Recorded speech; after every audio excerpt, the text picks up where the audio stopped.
She's proposing, as I said, $25,000 for first-time home buyers to help them with a down payment on a house. She's proposing some sort of federal price controls, though apparently this is what she was expected to propose, and the actual remarks as orated didn't necessarily sound quite that extreme to those who expected actual price controls being proposed. We'll see. We have no idea because she doesn't write anything down. There's nothing on her website and so on. And she's proposing a child tax credit of $6,000 for a child in the first year. J.D. Vance had proposed $5,000. So there's a suggestion by some this is yet another attempt to copy a Trump-Vance proposal that might have more populist appeal. But here she is outlining a bit of that on, late last week, SOT 3. Costs are still too high. And on a deeper level, for too many people, no matter how much they work, it feels so hard to just be able to get ahead. Together, we will build what I call an opportunity economy. A loaf of bread costs 50% more today than it did before the pandemic. Ground beef is up almost 50%. Many of the big food companies are seeing their highest profits in 2 decades.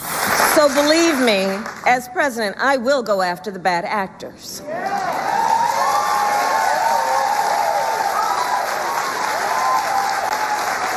And I will work to pass the first ever federal ban on price gouging on food.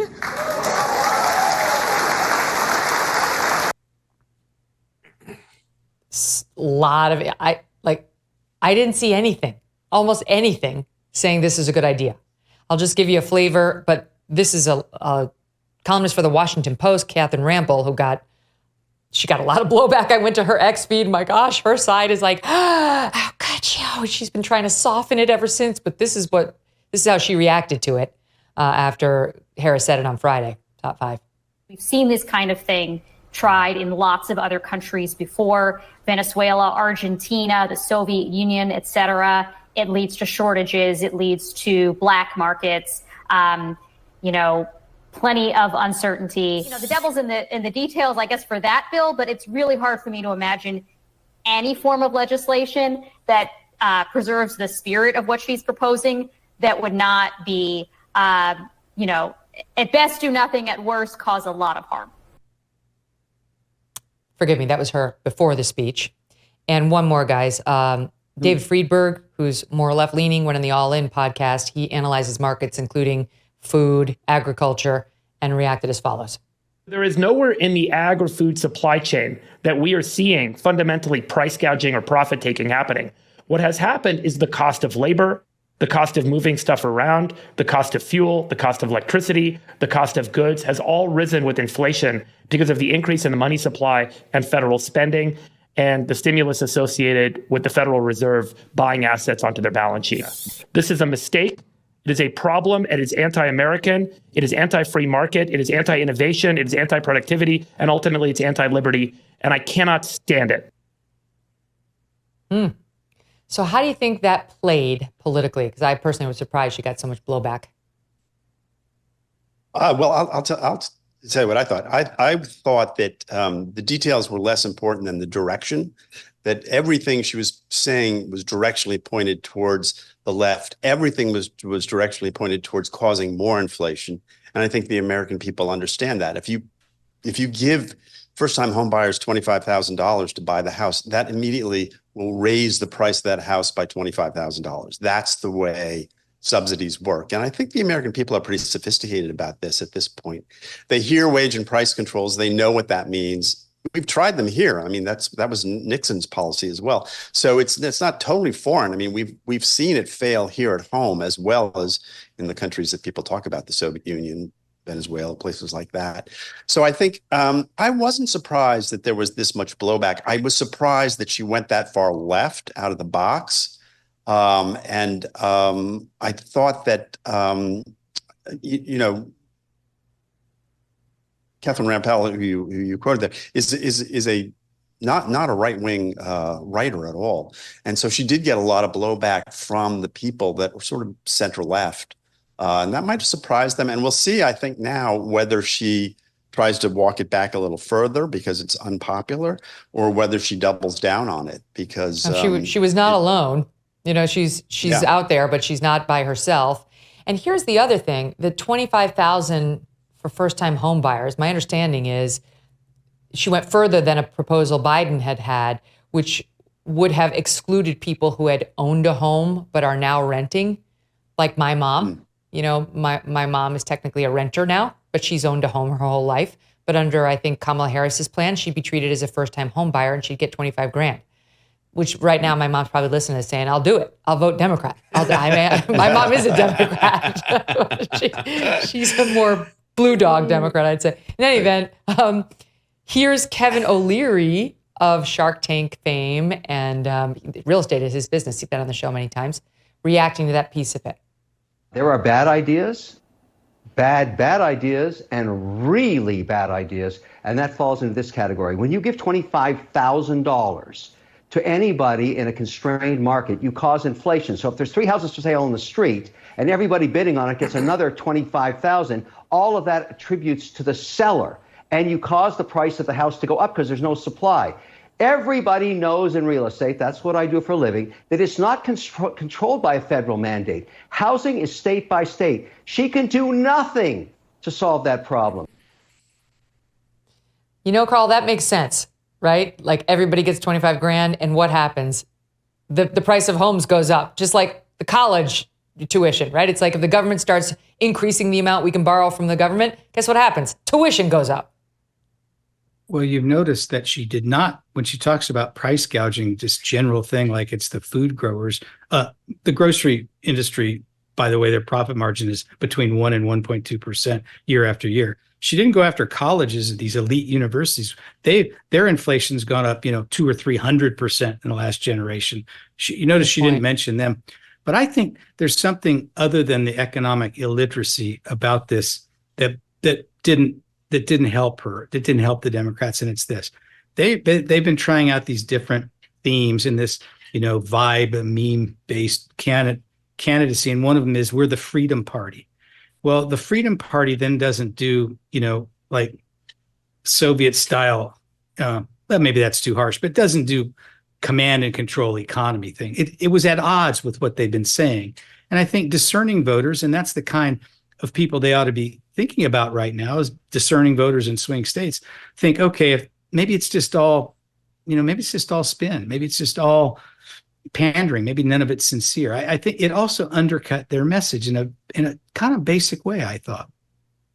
There's one other, go ahead. There's one other aspect to this housing thing, which I think people should also take into account. And economists call it moral hazard, but it's the idea that when you mess with incentives, you're trying to encourage behavior, which we all like. I personally think it's great for people to buy houses. It'd be great if there was more home ownership.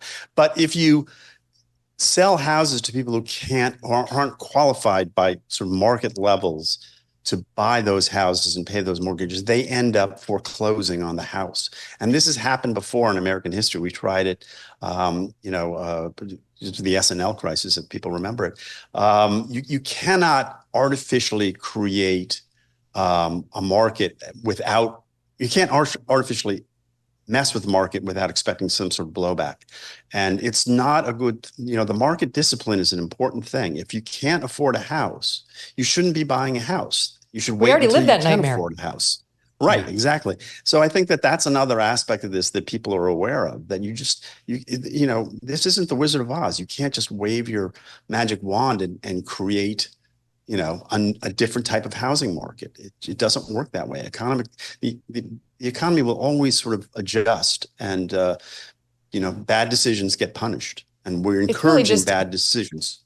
It feels so dishonest, right? It's like we all know how we got to this inflationary cycle, and the biggest driver was the spending that the Biden administration did and the behavior of the Fed at the beginning of his term.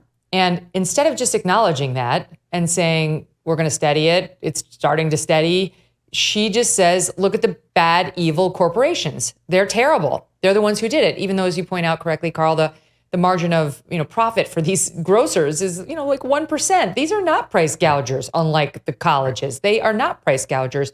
She won't deal with the consequences of her own party's decision-making, her administration's decision-making. And this is another real quandary for her, because she's trying to pretend like she's from the outside running to get on the inside, whereas she's second in command in the administration that's given us those problems, which is why Trump put out this ad about 2 seconds after she stopped speaking. SOT 4. A loaf of bread cost 50% more today than it did before the pandemic. Ground beef is up almost 50%. I'm Donald Trump, and I approve this message. Tom, pretty good, Tom. It's good work by the campaign, for sure, by the Trump campaign. Listen, I mean, you make the fundamental point, Megyn, which is she's the quasi-incumbent, right? She's been part of the administration, the incumbent administration, for 3.5 years. And so for her to come out and say, on day one, I'm going to focus on, have a laser focus on reducing prices, just absolutely begs the question, what have you been doing for 3.5, 4 years, right?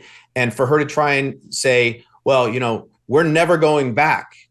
Well, to where we've been, I mean, there are a lot of contradictions in her campaign and in her messaging, and she really does have to try and thread this needle and portray herself as, an outsider, even though she's been the insider.